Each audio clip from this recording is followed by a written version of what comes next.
Comment le temps peut-il bien ralentir et comment les objets peuvent-ils réellement se contracter? La réponse est tout aussi troublante, c'est que contrairement à ce que nos sens nous indiquent, nous ne vivons pas dans un espace à 3 dimensions, mais plutôt dans un espace-temps à 4 dimensions. En effet, le temps doit être considéré comme une 4e dimension qui s'ajoute aux 3 dimensions d'espace bien connues. Mais nos sens ne peuvent pas percevoir plus de 3 dimensions. Par conséquent, il est très difficile de visualiser cette 4e dimension et encore plus difficile de la dessiner. Si l'on veut rendre l'explication de l'espace-temps compréhensible, il faut réduire le nombre de dimensions en jeu. Ainsi, une dimension d'espace plus une dimension de temps égale un espace-temps à 2 dimensions, c'est-à-dire un plan. 2 dimensions d'espace plus une dimension de temps produit un espace-temps à 3 dimensions, c'est-à-dire un volume.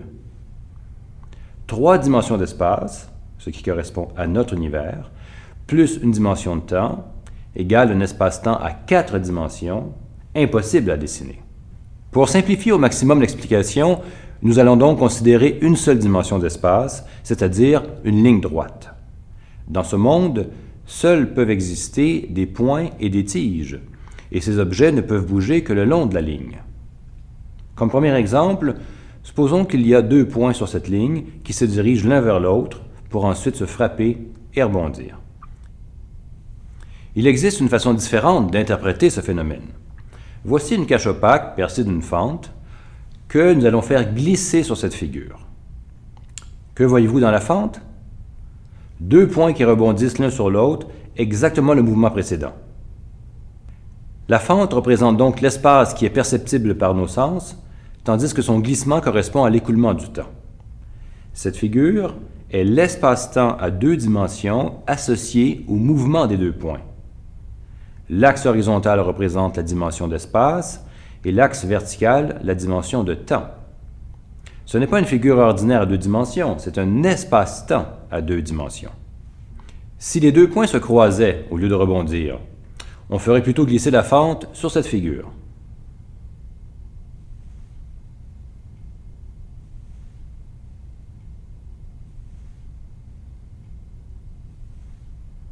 Voici un autre exemple, une balle qui rebondit entre 2 murs, puis avec la fente en mouvement.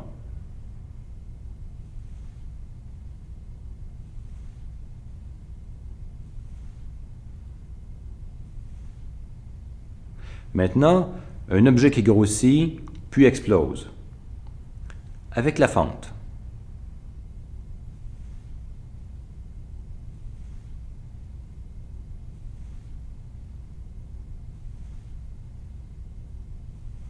Un autre exemple encore, une chenille qui avance en s'allongeant et en se contractant, puis avec la fente animée.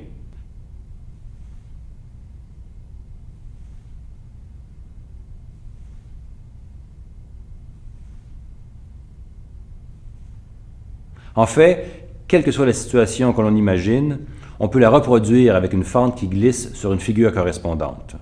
On peut donc reproduire n'importe quel phénomène en termes d'espace-temps. Répétons le point fondamental. Ce qui est perceptible par les sens est ce qui apparaît dans la fente à un moment donné. Quand on enlève la fente et qu'on voit la figure au complet, on est dans la position d'une sorte de Dieu qui vit hors du temps et hors de l'espace. On voit tous les instants en même temps. Au début ici, quand l'objet est petit, un peu plus tard quand il a grossi, encore plus tard quand il a explosé, etc. On ne peut pas normalement percevoir cette figure au complet. On n'en voit qu'une tranche qui glisse au fur et à mesure de l'écoulement du temps. Il faut donc bien faire la différence entre l'espace à 1 dimension, qui est perceptible par les sens, et l'espace-temps à 2 dimensions, au-delà des sens. Ici, on peut enlever la fente et voir l'espace-temps au complet, car nous avons réduit les dimensions en jeu. Ici, l'espace-temps est seulement à 2 dimensions. En réalité, l'équivalent de ce qu'on perçoit dans la fente est notre monde sensible à 3 dimensions. Et l'espace-temps réel, possédant 1 dimension de plus, est à 4 dimensions et il est vraiment inaccessible à nos sens. Remarquez que du point de vue de la fente, la situation semble dynamique. Il y a des points en mouvement, des collisions, etc. Tandis que du point de vue de l'espace-temps sous-jacent, il n'y a rien de tel. Pas de points en mouvement. Il y a seulement des lignes fixes qu'on appelle des lignes d'univers. L'illusion de la dynamique est causée par le glissement de la fente, c'est-à-dire l'écoulement du temps. Alternativement, on peut laisser la feuille opaque immobile et plutôt faire glisser les figures vers le bas. La fente étant immobile, l'effet est encore meilleur. Par la suite, toutefois, nous allons plutôt faire glisser la fente vers le haut. Jusqu'à maintenant, nous n'avons considéré que des objets à une dimension spatiale. Nous avons vu que leur espace-temps était à 2 dimensions. Nous pouvons refaire la même chose avec une dimension de plus, c'est-à-dire avec des objets à 2 dimensions spatiales, leur espace-temps sera alors à 3 dimensions. Par exemple, voici un disque et un carré en mouvement sur un plan. Le disque se déplace en suivant un mouvement circulaire, tandis que le carré tourne sur lui-même. Voici maintenant l'espace-temps à 3 dimensions correspondant à cette situation. La fente en mouvement des figures précédentes est maintenant remplacée par un plan en mouvement. En se déplaçant, il reproduit sur sa surface les mouvements du carré et du disque.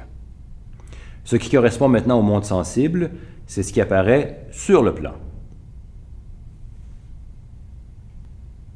Voici donc différents moments, maintenant, un peu plus tard, encore plus tard. Encore une fois, normalement, pour observer cette figure dans son ensemble, il faut être un Dieu vivant hors du temps et de l'espace, car on perçoit tous les instants en même temps. Voici un autre exemple, un corps qui grossit et puis qui se reproduit. Et la version avec le plan qui glisse dans l'espace-temps en 3 dimensions. Un dernier exemple, une ballerine en mouvement, puis la version correspondante dans l'espace-temps.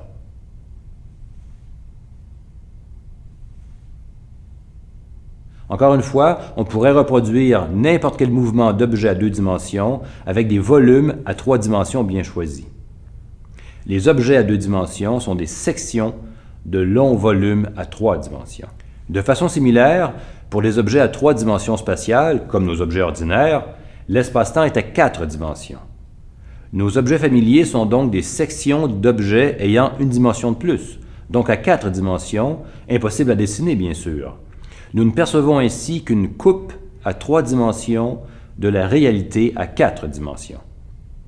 En résumé, si on part du cas le plus simple, ici nous ne percevons qu'une coupe à 1 dimension d'un espace-temps à 2 dimensions, puis ici nous ne percevons qu'une coupe à 2 dimensions d'un espace-temps à 3 dimensions, et dans la réalité, nous ne percevons qu'une coupe à 3 dimensions d'un espace-temps à 4 dimensions, impossible à visualiser.